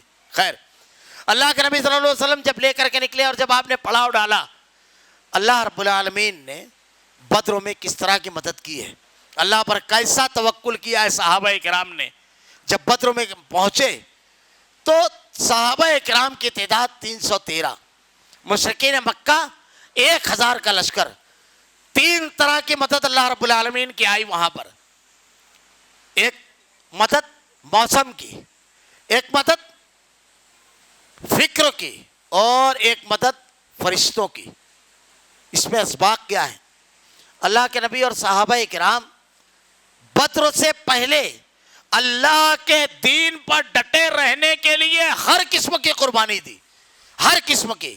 شیب ابی طالب میں آپ کا بائیکاٹ کیا گیا, لیکن آپ نے دعوت کو روکا نہیں, عمل رکا نہیں. صحابہ کرام کے ساتھ کیا نہیں کیا گیا, پورے واقعات تفصیل سے پڑھ جائیے. سبق یہی ہے. اللہ رب العالمین نے قرآن میں بار بار اس واقعے کو بیان فرمایا ہے. کبھی کبھی ہمارے اندر خوف آتا ہے دلوں میں، باطل جب اپنی تمام توانائی ساری قوتیں جمع کر کے حق کو ختم کرنے کے لیے آتا ہے تو اللہ رب العالمین کا ایک معاملہ ہے، وَمَكَرُوا وَمَكَرَ اللَّهُ وَاللَّهُ خَيْرُ الْمَاكِرِينَ، مکر کیا کافروں نے، تدبیر کی اللہ نے، اور اللہ بہترین تدبیر کرنے والا ہے۔ اگر اہل حق دین پر جمع ہوتے ہیں تو سمجھ لیجئے کہ ساری توانائی کے ساتھ اگر باطل ہمارے مقابل آیا ہے تو اپنے خاتمے کے لیے آیا ہے۔ فرعون پورے لاہو لشکر کے ساتھ نکلا تھا، مقابلہ تو بڑی دور کی بات تھی، اگر ان سے کہا جاتا تھا کہ فرعونیوں کو لے کر کے دریا تک آؤ، فرعون سمجھ رہا تھا مارنے نکلا ہے، لیکن وہ تو چارہ تھے، چارہ، یہ مارنے سوچا تھا لیکن اللہ تو ان کو مارنے کے لیے نکالا تھا۔ اسباق پر غور کیجئے، بے شمار اسباق نظر آئیں گے، جب پوری قوم پوری توانائی لگا دیتی ہے تو اللہ تعالیٰ کا فیصلہ آتا ہے، اللہ رب العالمین باطل کو نابود کر دیتا ہے۔ رب العالمین طاقت پوری مقابل آئے خوف کی چیز نہیں ہے، دین پر نہ جمنا، دین پر نہ عمل کرنا، یہ خوف کی چیز ہے۔ اللہ کے نبی صلی اللہ علیہ وسلم جب یہاں پہنچے تو آپ کا جس جگہ پر پڑاؤ تھا وہ پتھریلا علاقہ تھا، اور مشرکین مکہ کا نشیب کا علاقہ تھا، نیچے کی طرف کا مٹی والا علاقہ۔ اب رات جب ہوئی تو اللہ رب العالمین نے پہلی مدد، اللہ رب العالمین کو افراد کی ضرورت نہیں ہے، ایک مخلوق اپنی چھوڑتا ہے، ایک۔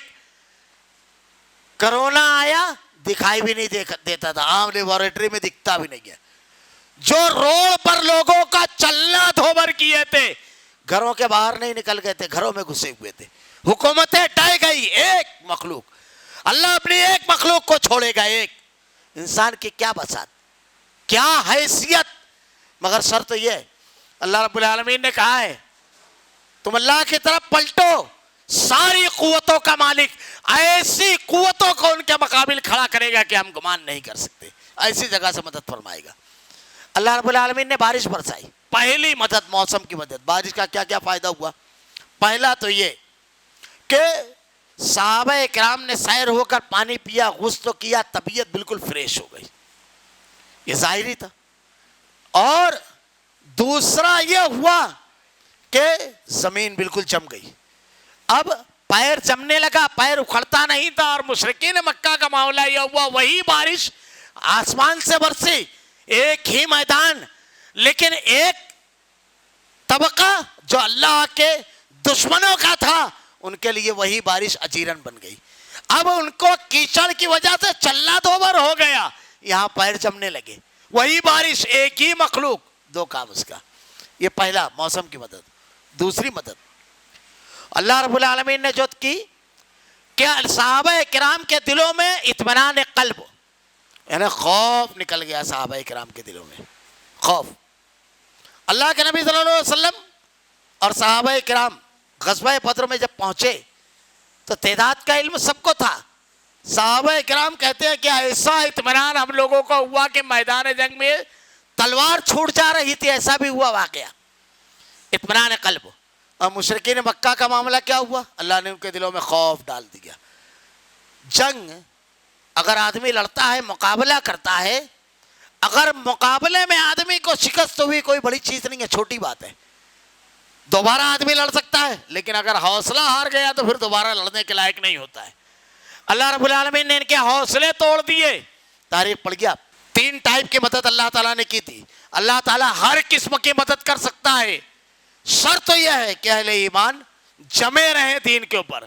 اب جب یہ ہوا کہ دوسری مدد، بارش کی مدد اور خوف، تاریخ میں ملتا ہے کہ اللہ کے نبی صلی اللہ علیہ وسلم جب وہاں پہنچے تو ایک واقعہ میں ضمناً بیچ میں رہ گیا جو اللہ کے نبی صلی اللہ علیہ وسلم کی ذہانت کا ہے، جو اکثر بیان کرتا ہوں کہ اللہ کے نبی صلی اللہ علیہ وسلم نے جب وہاں پہنچے تو مشرکین مکہ نے بھی جاسوسی کا نظام کیا، آپ نے بھی۔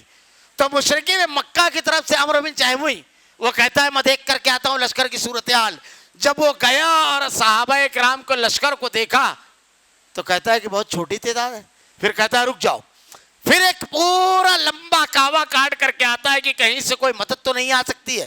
آنے کے بعد پھر کہتا ہے نہیں، مگر ایک بات ہے، میں نے جن سواروں کو دیکھا ہے ان کے سر پر موت ہے، ان کا خالص اکیلی چیز ان کے پاس تلوار ہے بس، اس میں کوئی شخص نہیں مرے گا جب تک کہ تمہارے کسی آدمی کو مار نہ لے۔ یہ باڈی لینگویج تھی صحابہ کرام کی جو اس نے دیکھی تھی۔ کس مرحلے پر؟ جب ہم سے 3 پٹ زیادہ لوگ، خوف نہیں آنا چاہیے آپ کے اندر، دشمن خوف زدہ ہو جاتا ہے۔ کہا اس کے بعد جنگ کا کیا فائدہ اگر ہمارے بہترین لوگوں کو مار دیا؟ اللہ کے نبی صلی اللہ علیہ وسلم نے بھی ایک حکمت عملی اختیار کی کہ اللہ کے نبی صلی اللہ علیہ وسلم نے صحابہ کو لگایا کہ معلوم کریں، تو 2 غلاموں کو پکڑ کر لائے، حضرت علی رضی اللہ تعالیٰ عنہ، حضرت سعد، لے کر کے جب اللہ کے نبی کے پاس آئے تو اللہ کے رسول صلی اللہ علیہ وسلم نماز پڑھ رہے تھے۔ اللہ کے نبی صلی اللہ علیہ وسلم کے لیے ایک چھپر بنایا گیا، اور اس کی رائے بھی حضرت سعد نے دی تھی۔ حضرت سعد نے اللہ کے نبی سے کہا کہ اللہ کے رسول، جنگ سے پہلے آپ کے لیے ایک کمین گاہ بنا دیتے ہیں، اور آپ کے لیے ایک انتہائی تیز رفتار بہترین سواری مہیا رکھتے ہیں۔ ہماری تعداد کم ہے، وسائل کم ہے، ہم اس تیاری سے نہیں آئے ہیں، ممکن ہے جنگ میں پاسا پلٹ جائے اور حالات خلاف ہوں، شکستوں کا معاملہ ہو، تو اللہ کے نبی آپ اس تیز رفتار سواری سے فوراً مدینہ نکل جانا۔ اپنے پیچھے ہم اپنے جن بھائیوں کو چھوڑ کر آئے ہیں وہ آپ پر اپنی جان اور مال کو قربان کرنے میں ہم سے پیچھے نہیں ہے۔ ان کو اندازہ نہیں تھا کہ اتنے سخت حالات سے دوچار ہونا ہے۔ اللہ کے نبی ہم اپنے پیچھے ان بھائیوں کو چھوڑ کر آئے ہیں، وہ آپ کی حفاظت کریں گے۔ یہ ہمارے بھائی کے بارے میں حسن ظن ہونا چاہیے۔ ہم تو اگر دین کی کوئی قربانی دے دیتے ہیں اور اگر کوئی دوسرا نہیں رہتا ہے اس میں، تو پھر کہاں تھے تم؟ مالک یوم الدین ہم ہی بن جاتے ہیں، اور پورا اس کا ایک پروگرام میں اگر وہ شریک نہیں رہا ایک کام میں، تو اس کا پوری دینی معیار ہمارا ہو جاتا ہے تولنے کا۔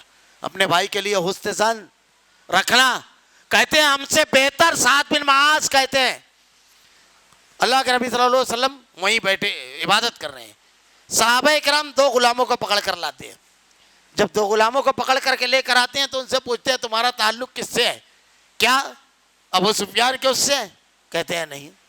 ہاں، پہلے نہیں کہتے ہیں مارتے ہیں، پھر ہاں کہتے ہیں چھوڑ دیتے ہیں۔ اللہ کے نبی جب نماز سے فارغ ہوئے تو آپ نے کہا جب یہ لوگ جھوٹ بولتے تھے تو آپ چھوڑ دیتے تھے، جب سچ بولتے تھے مارتے تھے۔ اللہ کے نبی صلی اللہ علیہ وسلم کی ذہانت یہ ایک مستقل عنوان ہے، مستقل عنوان ہے آپ کی ذہانت۔ اللہ کے رسول صلی اللہ علیہ وسلم نے ان سے کہا، ایک سوال کیا، میں کہتا ہوں یہ بات، آج کے دور میں سب سے بڑا مسئلہ کیا ہے؟ دہشت گردی۔ یہ مسئلہ نہیں ہے۔ جنگیں جب ختم ہو گئی، ہتھیاریں جب نہیں بک رہے ہیں، تو ہوا کھڑا کیا گیا دہشت گردی کا۔ اقوام متحدہ کا جنرل سیکریٹری کیان مون کہتا ہے، سیکریٹری جو ہے، کہ دہشت گردی کا سب سے زیادہ شکار مسلمان ہے اور سب سے زیادہ الزام انہی کے سر ہے۔ مارے ہم ہی جا رہے ہیں، مجرم ہم ہی ہیں۔ یہ افواہ اس لیے بنایا گیا کہ سیکورٹی کے حالات بیچیں، اور آج دنیا میں سب سے زیادہ سیکورٹی کے حالات بکے ہیں، سب سے زیادہ۔ ایک چھوٹی سی ٹپری ہے، اس کو کوئی ضرورت نہیں ہے، لیکن کیمرہ لگا کر رکھا ہوا ہے۔ یہ افواہ بنا کر کے کیا گیا ہے مختلف وجہ سے۔ اللہ تو اسی میں ایک چیز یہ ہے، سیکورٹی پر بڑی محنت ہوئی ہے کہ کسی آدمی کے دماغ سے اگر آپ کو کوئی سوال کا جواب چاہیے تو بعض لوگ اتنے سخت و جان ہوتے ہیں کہ اپنی جان دے دیتے ہیں، جواب نہیں دیتے ہیں۔ اس کے لیے سب سے آسان طریقہ یہ ہے، تشدد کی بجائے آپ ایسا سوال کریں کہ اس کو لگے اس کا تعلق راز سے نہیں ہے، بس وہ راز کھول دے گا۔ اللہ کے نبی نے 1400 سال پہلے یہ کیا۔ آپ نے ان غلاموں سے کہا چھوڑ دو ان کو، صحابہ سے کہا چھوڑ دو، کہا یہ بتاؤ روزانہ کتنا اٹھ کرتا ہے؟ کہا کسی دن 9 کسی دن 10۔ اللہ کے نبی نے کہا ان کی تعداد 1000 سے 900 کے درمیان ہے، چھوڑ دو ان کو۔ سوال آپ نے کیا، ان کے گمان میں بھی نہیں تھا کہ ہم لشکر کی تعداد بتا رہے ہیں، اتنی خوبصورتی کے ساتھ آپ نے جواب نکال لیے۔ اللہ کے نبی صلی اللہ علیہ وسلم دوسری مدد بارش کی، تیسری مدد فرشتوں کا نزول۔ غزوہ بدر کے واقعے میں دیکھیں اگر آپ، تو بدر کے میدان میں فرشتے جو اترے ہیں، جب فرشتوں کو اترتے ہوئے شیطان دیکھا تو شیطان سراقہ کے ہولیے میں تھا، بھاگنے لگا۔ اس کو ایک مشرک نے پکڑا تو سینے پر اس کے مکہ مارا اور کہا کہ تو جو دیکھ رہا ہے، جو میں دیکھ رہا ہوں وہ تو نہیں دیکھ رہا ہے۔ اللہ آج جتنا غضبناک ہے کبھی اتنا غضبناک نہیں ہوا۔ بدر سے 1 روز پہلے اللہ کے نبی صلی اللہ علیہ وسلم نے صحابہ کرام سے کہا، اس مقام پر عتبہ مارا جائے گا، شیبہ کا لاشا یہاں پڑا ہوگا، ولید یہاں قتل ہوگا، امیہ یہاں پر مارا جائے گا، ابو جہل یہاں پر تحقیق ہوگا، اپنے انجام تک پہنچے گا۔ صحابہ کہتے ہیں یہ اللہ کے نبی صلی اللہ علیہ وسلم کے سچے نبی ہونے کی بے شمار جو دلیلیں لوگوں نے دی ہے دلائل النبوہ، اس میں ایک یہ بھی ہے کہ اللہ کے نبی نے جس مشرک کے بارے میں جو مقام بیان کیا تھا اس سے ذرا بھی فاصلے سے کوئی مشرک سردار نہیں تھا جو مارا نہ گیا ہو۔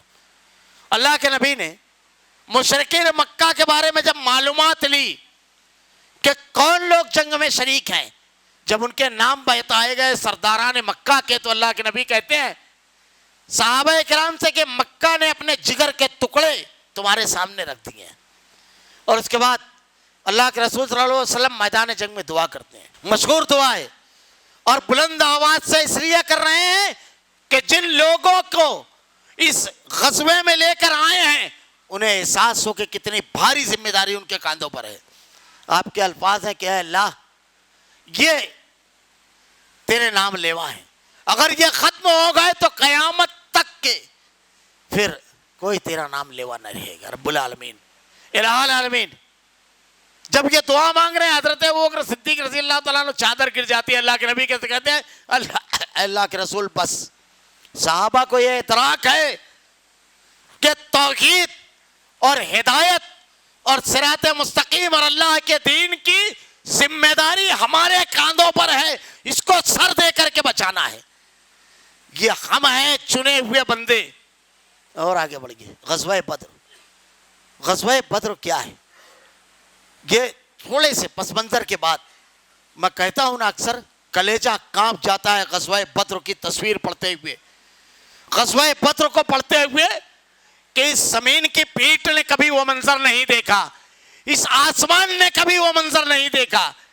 غزوہ بدر اس لیے نہیں، انسانی تاریخ کا الگ مارکہ ہے کہ کم اور زیادہ کی تعداد تھی، ایک طرف 1000 اور ایک طرف 313، اس لیے نہیں۔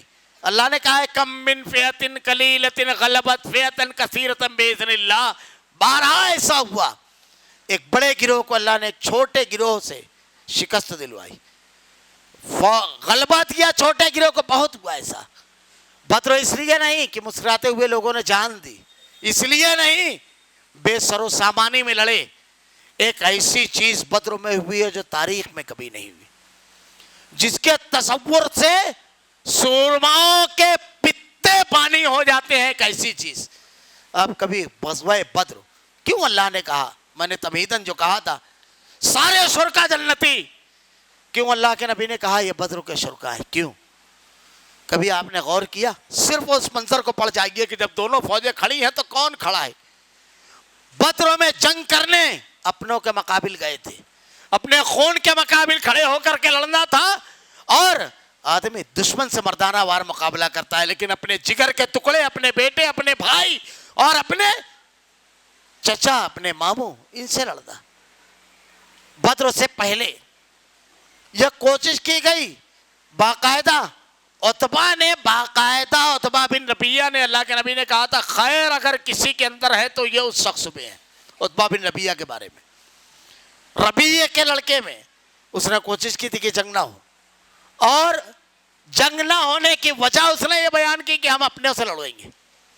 ابو جہل کہتا ہے کہ اس کا سینہ سوج گیا، اور اس طرف صحابہ کرام جو تھے، تو میدان جنگ کیسا تھا ذرا تصور کیجئے۔ بدر کیا ہے؟ آج ہم معمولی چیزوں پر دین کو، ایمان کو، اللہ کی رضا اور خوشنودی کو قربان کر دیتے ہیں۔ صحابہ کرام کس موڑ پر تھے؟ میدان جنگ میں اگر آپ نقشہ دیکھیں تو باپ کے مقابل بیٹا کھڑا ہوا ہے، بھائی کے مقابل بھائی۔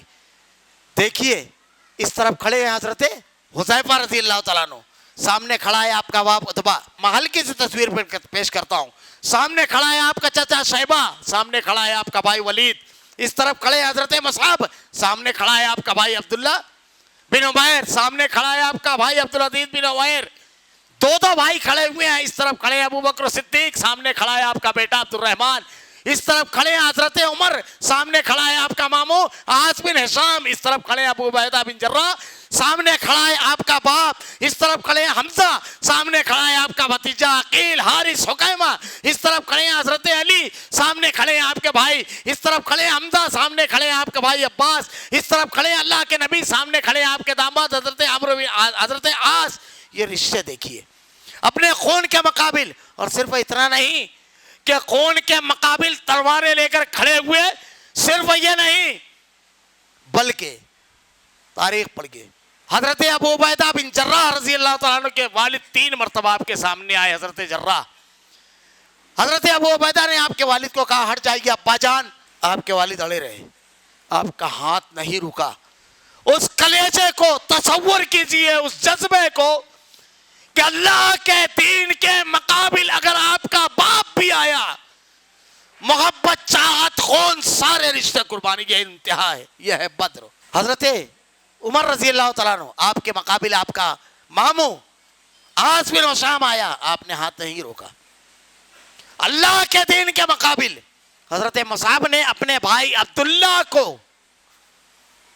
ذرا سا بھی جنبش نہیں آئی تلوار چلانے میں۔ حضرت عبد الرحمن بن ابی بکر، ابو بکر صدیق رضی اللہ تعالیٰ عنہ سے کہتے ہیں کہ ابا جان بدر میں آپ میری تلوار کی عزت میں آ گئے تھے، لیکن اس لیے چھوڑ دیا کہ آپ میرے باپ تھے۔ اللہ اپنی بے شمار رحمتیں نازل فرمائے۔ حضرت ابو بکر صدیق رضی اللہ تعالیٰ عنہ پر کہتے ہیں اللہ کی قسم اگر تو میرے مقابل آتا تو ابو بکر کا ہاتھ نہیں رکتا۔ یہ ہے بدر۔ مسکراتے ہوئے جان دی۔ صرف اتنا نہیں کہ اپنے خاندان، اپنے باپ، اپنے بھائی، اپنے سب کے مقابل کھڑے ہو گئے۔ عبد الرحمن ابن عوف، امیہ بن خلف، بچپن کا دوست، پڑھیے واقعات۔ حضرت مصعب بن عمیر رضی اللہ تعالیٰ عنہ کے ایک بھائی کو گرفتار کیا گیا۔ آپ کہتے ہیں ذرا کس کر کے باندھنا، اس کی ماں بہت دولت مند ہے، بہت دودھ دینے والی اونٹ نہیں دے گی۔ آپ کا بھائی کہتا ہے تم میرے بارے میں؟ کہا نہیں، میرا رشتہ اس ایمان والے سے ہے۔ یہ ایمان تھا، یہ قیمت تھی ایمان کی، سب کچھ قربان۔ مزید آگے بڑھ گئے، واقعات تو بے شمار ہیں، میں بس ذرا دیر ہو گئی مجھ کو اس طرف آنے میں۔ 2 صحابہ نوجوان لڑکے بدر کے لیے جب نکلنے لگے تو اللہ کے نبی صلی اللہ علیہ وسلم کی سیرت پڑھ کے سعد ابن ابی وقاص رضی اللہ تعالیٰ عنہ کے بھائی کہتے ہیں مجھ کو بھی اجازت دی تھی۔ اللہ کے نبی نے کہا تمہاری عمر بہت کم ہے۔ رونے لگے، اللہ کے نبی صلی اللہ علیہ وسلم نے آنکھوں میں آنسو دیکھا، اجازت دے دی۔ معاذ اور معوذ کا واقعہ بڑا مشہور ہے۔ حضرت عبد الرحمن بن عوف رضی اللہ تعالیٰ عنہ کہتے ہیں بدر کے میدان میں میں اپنے دائیں بائیں دیکھا تو 2 بچوں کو پایا۔ انہوں نے مجھ کو اشارے سے پوچھا کہ ابو جہل کہاں ہے چچا جان؟ تو میں نے کہا کیا کام ہے؟ کہا اللہ کے نبی کی شان میں گستاخی کرتا ہے۔ میں نے اشارہ کیا، تیروں اور تلواروں کے درمیان گھرا ہوا تھا، وہ سردار تھا۔ یہ دونوں بچے اس کی طرف بڑھے، اور حضرت معاذ اور معاذ بن عمرو بن جموح، یہ دونوں تھے۔ وہ کہتے ہیں کہ جب میں نے تلوار چلائی ابو جہل پر تو بالکل ایک نقشہ تھا، اس کی پنڈلی پر لگی تلوار اور ایسے اس کا پیر کا حصہ کٹ کر کے اڑا جیسے مثل میں جب مارا جائے اور گٹلی کنارے کے حصے پر آئے تو سٹک جائے، اس طرح۔ اکرمہ رضی اللہ تعالیٰ عنہ اس وقت تک مسلمان نہیں ہوئے تھے، انہوں نے جب دیکھا تو تلوار چلا پلٹ کر کے معاذ پر ماری۔ ابو جہل کو دونوں بھائیوں نے مل کر کے قتل کیا، لیکن اس کے اندر زندگی باقی تھی۔ حضرت عبداللہ بن مسعود رضی اللہ تعالیٰ عنہ نے اس کو پورا قتل کیا۔ روایتوں میں آتا ہے کہ جب عبداللہ بن مسعود رضی اللہ تعالیٰ عنہ اس کے پاس گئے اور اس کے سینے پر پیر رکھ کر کے پوچھا تو وہ کہتا ہے چرواہے تجھ کو اندازہ ہے کس مقام پر تُس نے پیر رکھا؟ اتنا خناس تھا اس کے دماغ میں۔ اور اس کے بعد کہتا ہے کیا ہوا؟ کہا شکست۔ تو اس کے بعد کہتا ہے میری گردن سر کے حصے کی طرف سے کاٹنا نہیں، سینے کے حصے کی طرف سے کاٹنا، مرنے کے بعد بھی سردار نظر آؤ۔ تو آپ نے اس کی گردن بالکل سر کے سرے کی طرف سے کاٹی۔ تو اس ابو جہل کے قتل میں حضرت معاذ بن عمرو بن جموح کا ہاتھ جو ہے، جب تلوار چلائی اکرمہ رضی اللہ تعالیٰ عنہ نے، اس وقت ایمان نہیں لائے تھے، بعد میں ایمان لائے، تو وہ کہتے ہیں میرا ہاتھ کٹ گیا اور صرف چمڑی لگی ہوئی تھی۔ اللہ کے راستے میں یہ کیا تھا صحابہ نے، چمڑی لٹکی ہوئی تھی، میں ہاتھ کو پیچھے ڈال دیتا، لیکن جب تلوار کے نیچے کا کاوا لیتا تو اکثر یہ ہاتھ جھول کر کے آگے آ کر ٹکرا جاتا۔ 2-3 مرتبہ تو یہ ہوا میں صرف ایک ہلکا سا پیش کر رہا ہوں. بدر کیا ہے؟ اپنے خون کے مقابل جا کر کے کھڑے ہو گئے, پرواہ نہیں کی, ہر رشتے کو رب کی رضا رسول کی اطاعت پر قربان کیا, ہر جذبے کو قربان کیا. کیا کیا انہوں نے؟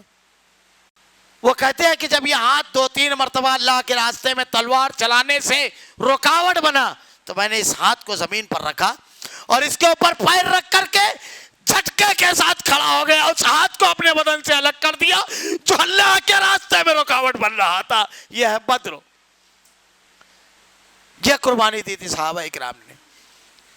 اور تیزی کے ساتھ بدر کا جب معاملہ ختم ہوا, 70 مشرکین مکہ قتل کیے گئے, 70 کو گرفتار کیا. حضرت عمر رضی اللہ تعالیٰ عنہ اور ابو بکر صدیق رضی اللہ تعالیٰ عنہ مشرکین مکہ جب گرفتار ہو کر کے آئے, حضرت ابو بکر صدیق رضی اللہ تعالیٰ عنہ کہتے ہیں کہ یہ ہمارے بھائی ہیں, یہ ہمارے اپنے لوگ ہیں, اے اللہ کے نبی ان کو درگزر کر دیجئے اور فدیہ لے کر کے چھوڑ دیجئے. اب حضرت عمر رضی اللہ تعالیٰ عنہ نے ارشاد فرمایا کہ اے اللہ کے نبی, اے اللہ کے رسول, میرا رشتہ دار مجھ کو دیجئے, ابو بکر کا رشتہ دار اس کو دیجئے, علی کا رشتہ دار اس کو دیجئے. ہم اپنے رشتہ داروں کا معاملہ اپنے ہاتھ سے کریں گے تاکہ دنیا دیکھ لے میں ہمارا رشتہ صرف اور صرف اسلام کے ساتھ ہے. یہ ہے بدر. یہ تھے بدر کے شرکا. یہ ایک ایک جملہ نہیں ہے, جذبات کی, دینی حمیت و غیرت کی, اللہ کی رضا اور خوشنودی کے حصول کے انتہائی اقدامات کا اظہار ہے بدر. معمولی چیز نہیں ہے غزوہ بدر, انتہائی اظہار ہے صحابہ اکرام نے جو کیا. اللہ کے نبی صلی اللہ علیہ وسلم حضرت عمر رضی اللہ تعالیٰ نے کی اس رائے کے بارے میں قرآن میں اللہ تعالیٰ نے بیان فرمایا. اور بدر کیا ہے, کیا ہوا؟ اللہ نے 10 سال تک مکہ میں, 13 سال مکہ میں, 2 سال مدینہ میں دین کے لیے مسلسل اذیت اور پریشانی اور تکلیف برداشت کرتے رہے. اور اس کے بعد آخری موڑ جب آیا تو اپنے خاندان اور رشتوں کے مقابل نکل گئے. تو اللہ رب العالمین نے فرشتوں کو قطار اندر قطار بھیجا. کہتے ہیں اقبال نے کہا ہے نا, فضائے بدر پیدا کر فرشتے تیری نصرت کو اتر سکتے ہیں گردوں سے قطار اندر قطار اب بھی. حضرت عباس رضی اللہ تعالیٰ عنہ کو گرفتار کیا گیا, یہ اللہ کے نبی کے چچا تھے. تو صحابی کہتے ہیں میں نے پکڑا. اللہ کے نبی صلی اللہ علیہ وسلم سے وہ کہتے ہیں کہ نا, ایک گورے چٹے آدمی نے پکڑا جس کو اب میں نہیں دیکھتا ہوں. صحابی کہتے ہیں کہ میں ایک مشرک کا پیچھا کرنا چاہتا نا, تڑاک کی آواز آئی اور اس کا پیشانی سے لے کر کے ناک تک کے پورا سیاہ ہو گیا, فوراً مر گیا. میں ایک کو قتل کرنے کے لیے آگے بڑھا, تلوار بڑھائی, لیکن میری تلوار پہنچنے سے پہلے اس کی گردن کٹ گئی. اللہ نے فرشتوں کو بھیجا. اللہ نے ارشاد فرمایا ہے میں فرشتوں کے ذریعے تمہاری مدد کروں گا. اللہ رب العالمین کا وعدہ سچا ہے, وَلَا تَهِنُوا وَلَا تَحْزَنُوا وَأَنْتُمُ الْأَعْلَوْنَ إِن كُنتُم مُؤْمِنِينَ. نہ تم خوفزدہ ہوگے نہ غمگین. شرط یہ ہے, شرط ہے کیا؟ ایمان کی. اب یہاں پر کئی پہلو سے ہے. پہلی چیز یہ, مومن خوفزدہ اور غمگین نہیں ہوتا ہے. خوف, میں تو اکثر کہا کر سکتا ہوں, خوف مومن کے قریب سے بھی نہیں گزرتا ہے. یہ توحید ہر قسم کے خوف کو دل سے نکال دیتی ہے. ہر قسم کے عقیدہ توحید ہر قسم کے حالات سے نبرد و آزما ہونے کی صلاحیت دیتی ہے. بدر کا یہ ہے سبق کہ اگر دین پر جمے رہے تو اللہ تعالیٰ مختلف مخلوقات کو ہمارے ساتھ کھڑا کر دے گا. اللہ رب العالمین کی مدد آئے گی اور قلت اور بے سر و سامانی اہمیت نہیں ہوتی ہے. اللہ سے محبت اور دین کے لیے قربان ہونے والا جذبہ وہ سامان کتنا ہے. مشرکین مکہ کے پاس ظاہری سامان تھا, یہ نہیں تھا. اللہ کے دین کے لیے قربان ہونے, اللہ کی رضا کے لیے سب کچھ لٹا دینے والا جذبہ اپنے پاس, ہمارے پاس کس کوانٹیٹی میں اور کتنا ہے, یہ اہمیت کی حامل چیز ہے. میں اکثر ایک بات کہا کرتا ہوں کہ جنگل میں شکاری کا جو ہے مسئلہ یہ نہیں ہے کہ جنگل گھنا ہے, درندے بہت زیادہ ہے. مسئلہ یہ ہے کہ شکاری کے پاس آلات شکار نہ ہو. اگر جنگل گھنا ہے، درندے زیادہ ہے تو شکاری کے لیے تو شوق کا سامان ہے، ہر قدم پہ مارے گا. لیکن اگر اس کے پاس آلات شکار نہیں ہے تو پہلی قدم پہ مارا جائے گا. ہمارے لیے مسئلہ یہ نہیں ہے. ہمارے لیے مسئلہ یہ ہے کہ کتاب و سنت کی تعلیمات ہمارے پاس ہیں یا نہیں. اللہ کے راستے میں قربانی کا جذبہ ہمارے پاس ہے وہ نہیں. غزوہ بدر کے بعد 70 مشرکین مکہ جو گرفتار کیے گئے، بس اب اختصار کرتا ہوں. اللہ کے نبی صلی اللہ علیہ وسلم نے اس میں جو پڑھے لکھے لوگ تھے ان لوگوں کے لیے حکم دیا کہ تم 10 بچوں کو پڑھنا لکھنا سکھاؤ گے. علم کی اہمیت اس میں سمجھ میں آتی ہے. اور جو لوگ کم سے کم دے سکتے تھے ان کے ساتھ نرمی کا معاملہ کیا اللہ کے نبی صلی اللہ علیہ وسلم نے. بدر نے مشرکین مکہ کی کیسی کمر توڑی کہ پہلا آدمی جب بدر سے بھاگ کر کے مکہ میں داخل ہوا تو مکہ کے لوگوں نے گھیر لیا کہ حالات کی خبر لے میں کیا ہوا جنگ میں. تو وہ کہتا ہے شکست. تو لوگوں نے کہا یہ ہوش میں. تو سب پوچھتے ہیں چلا اچھا حال بتاؤ. وہ سرداران مکہ کا نام شروع کرتا ہے، فلاں مارا گیا، فلاں مارا گیا، فلاں مارا گیا، فلاں مارا گیا. صفوان حتیم میں بیٹھے ہوئے یہ کہتے ہیں کہ اس کا دماغ چل چکا ہے، اس سے پوچھو کہ میں کہاں ہوں. تو جب اس سے پوچھتے ہیں تو وہ کہتا ہے یہ سامنے حتیم میں بیٹھا ہوا ہے. ان کے لیے ناقابل یقین بات تھی کہ اتنے سرداران مکہ. تو اڑ کر کے ایک شخص سوال کرتا ہے یہ ہوا کیسے؟ تلواروں کے سہارے عمر بتانے والے اس طرح مار لیے گئے، ہزاروں کے درمیان جوامردی سے مقابلہ کرنے والے مار لیے گئے. کہا ایسا لگتا تھا کہ ہم اپنے سر لے کر کے گئے ہیں ان کے سامنے، وہ آتے تھے اور ہم کو جس طرح چاہتے تھے مارتے تھے. بدر میں جب ہوا مکہ کے ہر گھر میں صف ماتم مٹ گئی. ہر گھر میں واقعات ملتے ہیں کہ بدر کے بعد مشرکین مکہ کی کمر ٹوٹ گئی اور وہ سارا مال انہوں نے روک لیا جو قافلے کی شکل میں آیا تھا، اور کہا اب اس کو دوسری جنگ میں ہم لوگ اس کو استعمال کریں گے. اللہ رب العالمین نے بدر کے ذریعے، اللہ کے نبی اور صحابہ کرام مال کے لیے نکلے تھے، قافلے کے لیے. اللہ کا ارادہ تھا ٹکراؤ، لیکن اس ایک ٹکراؤ سے جو ہوا تاریخ پڑھ گیا. پورے علاقے میں اللہ کے نبی اور صحابہ کرام کا دبدبہ ہو گیا. اقدام کرنا ضروری ہوتا ہے، آپ کی طاقت اور بساط، لیکن خالص منصوبہ بندی، قربانی دینے والے افراد اور ہر وقت مشکل ترین حالات میں ساتھ دینے والی قوتیں، اور آپ جب ضرب لگائیں تو مقابل پر اثر انداز ہو. ان تمام پہلوؤں پر نظر رکھنا ہے. اللہ کے نبی صلی اللہ علیہ وسلم نے کسی پہلو کو فراموش نہیں کیا ہے، ہر پہلو پر نظر دی. اللہ کے رسول صلی اللہ علیہ وسلم نے جنگ کا جو طریقہ کار بیان کیا گیا اس کی بھی تفصیل ہے. قائد کو قوم کی قیادت کا جب شوق ہو تو اسے قوم کو مقابلہ کرنے کے لیے ہرس دینا چاہیے. اس انداز میں تم کو قوم کا مقابلہ کرنا ہے، تمہارے دشمنوں کا. اس وقت تو اس ہتھیار کا استعمال کرنا ہے، اس وقت تو اس ہتھیار کا استعمال کرنا ہے.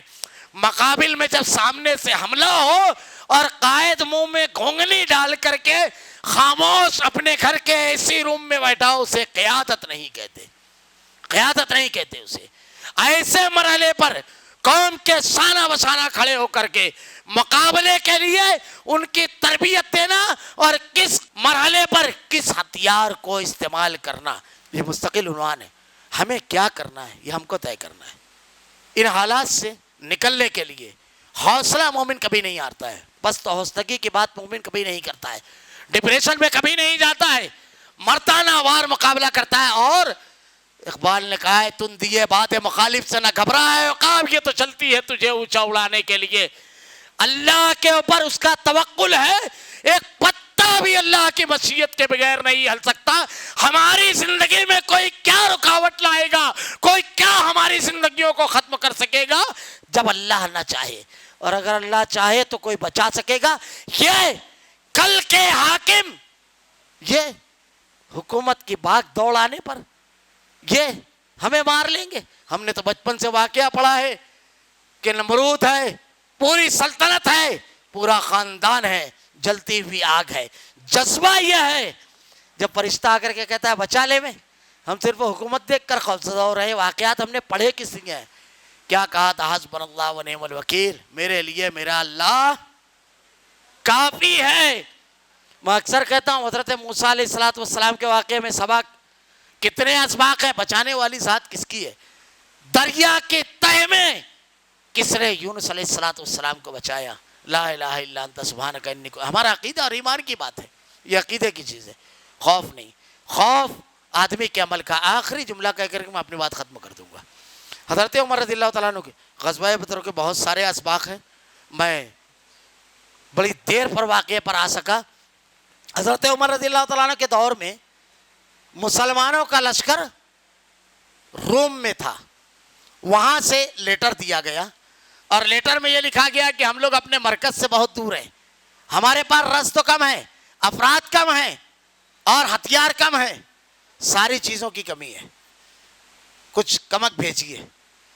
حضرت عمر رضی اللہ تعالیٰ نے ارشاد فرمایا بالکل سچ، کیا آپ دور ہو، کمک کم ہے، یعنی کمک مشکل سے پہنچتی ہے، رسد کمک دونوں، ہتھیار کم ہے، افراد کی تعداد کم ہے، بالکل صحیح ہے، اجنبی زمین ہے، لیکن میرے لیے مسئلہ یہ نہیں ہے کہ یہ ساری چیزیں ہمارے پاس کم ہے، یہ مسئلہ نہیں ہے۔ مسئلہ میرے لیے یہ ہے کہ تمہارا اللہ سے تعلق کیسا ہے۔ اگر اللہ سے تعلق درست نہیں ہے تو جس کے پاس وسائل ہوں گے فتح اس کی ہوگی، اور اگر تمہارا تعلق اللہ سے مضبوط رہا، نیکی پر جمے رہے، تو اللہ کا سچا وعدہ قرآن میں ہے، کم من فئۃ قلیلۃ غلبت فئۃ کثیرۃ باذن اللہ، اللہ ضائع نہیں کرے گا۔ اللہ رب العالمین سے دعا ہے کہ رب العالمین ہر قسم کے حالات میں الہ العالمین استقامت کے ساتھ، جواں مردی کے ساتھ دین پر جمنے کی توفیق دے۔ اللہ توحید راسخ، توحید کا عقیدہ راسخ کر دے رب العالمین دل میں۔ الہ العالمین رب العالمین ہمارے نوجوانوں میں ثابت قدمی دے، شجاعت دے، ہمت دے، شعور دے، فہم دے رب العالمین۔ الہ العالمین دین کی فکر، دین کی سمجھ دے، دین پر عمل دے رب العالمین۔ الہ العالمین ہماری صفوں میں اتحاد پیدا فرما، دشمنوں کی صفوں میں انتشار پیدا فرما رب العالمین۔ الہ العالمین تیرے کلام کی آیتیں اور تیرے نبی کی احادیث ہمارا کردار و عمل بنا دے۔ اللہ ہم تیرے بڑے کمزور بندے ہیں، ہم میں اور گناہوں میں دوری پیدا فرما رب العالمین۔ الہ العالمین نیکیوں سے دل میں محبت اور گناہوں سے نفرت پیدا فرما۔ الہ العالمین رمضان المبارک کا یہ مہینہ ہے، اللہ ہم اپنے گناہوں کا اعتراف کرتے ہیں رب العالمین۔ الہ العالمین ہمیں بخش دے، معاف فرما رب العالمین۔ الہ العالمین کبھی گناہ نہیں کرنے کی اللہ تجھ سے وعدہ عہد کرتے ہیں رب العالمین۔ الہ العالمین ثابت قدم رہنے، توبہ اور استغفار کرنے، اللہ تیری رضا اور خوشنودی حاصل کرنے والا مہینہ بنا دے رب العالمین۔ الہ العالمین ہمارا خاتمہ ایمان پر فرما۔ ربنا لا تزغ قلوبنا بعد إذ هديتنا وهب لنا من لدنك رحمة إنك أنت الوهاب وآخر دعوانا الحمد لله رب العالمين۔ It's Al Fajr Educational Foundation presentations.